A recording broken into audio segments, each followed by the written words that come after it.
Hibernian 1, Rangers 3.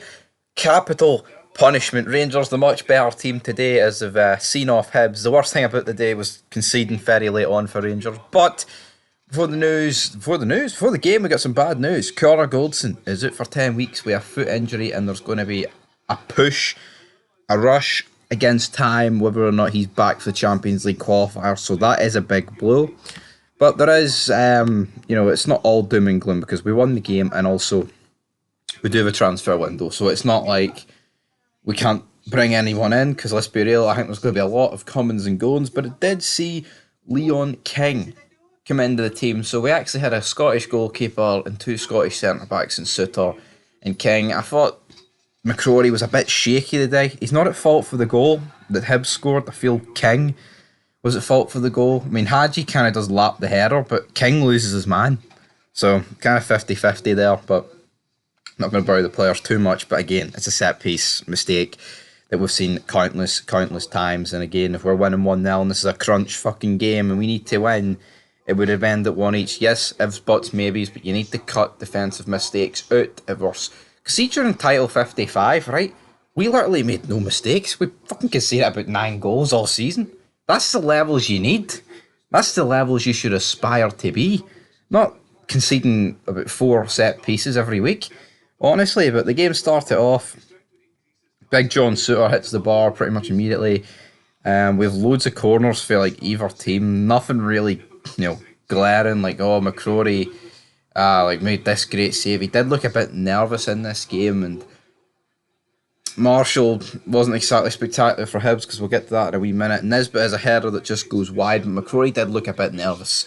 I don't know if because it was an away game, but I feel like that really shouldn't be a problem for the guys. I think of the 3 games he's played before this one.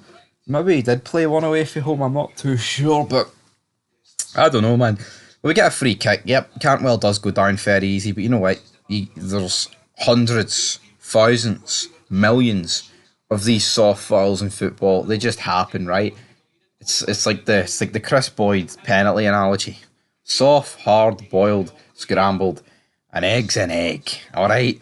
So yeah, Hibs, how about you just defend better from corners, free kicks, whatever, and these things won't happen. Because guess what? Tav steps up, gets his 101st goal for Rangers in his 400th appearance. Insane. I think it's his 5th direct free kick this season. I mean, that's a great record. I mean, that's just 5 free kicks this season. That's a phenomenal record for Tavernier. Nisbet then does an outside of the boot pass to Josh Campbell, who misses an open net. He is stretching for it, but a wee bit unlucky, I guess. We're into the second half. Nisbet, a bit of like fucking just ping pong with headers. McCrory comes for it, misses it, and Nisbet hits another header that goes wide. And I rate Nisbet, but he should be scoring a few of these, like if he's to move on to a serious level. Like, yeah, Jack Ross talking before the game was, is he going to move to Millwall? Is he going to do this? Blah, blah, blah. But at the end of the day, he needs to start banging these goals in. Like we saw it with Duke.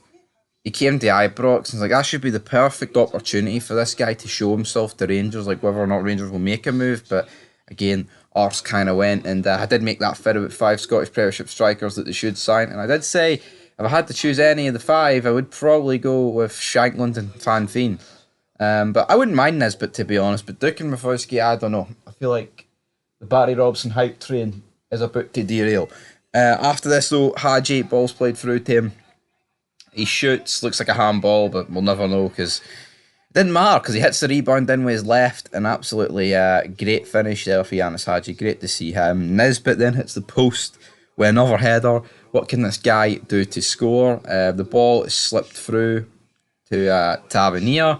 He shoots, then he shoots again, deflects off Marshall, and then Todd Cantwell runs in to make it 3-0. It's his 3rd game in a row with scoring. Nicholas Raskin did go down with an injury, which isn't exactly ideal. Didn't look serious, so it just looked like a sore one, and there's no point really risking it. That's what it looked like to me. I'm hoping that's what it is, but because we can't afford him being out for a prolonged period of time. But we did see the likes of Arfield come on for him, Alex Lowry come on, Robbie Orr come on, Rob McCausland, and Who else came on? Who's the other guy? Aaron Lyle. So there you go. Like, it's good to see youngsters come on, and aye, as soon as they come on, we can see it. But again, I think it was King who, guess, still is a youngster. But you know what? He's been around the block long enough. He's been a part of this shit show season. But guess what, guys? We closed the gap to 8 points. So anytime Michael Beale wants to use the argument of, well, I actually, in turn, I closed the gap. Because guess what? The gap is 8 points. So until next time, peace.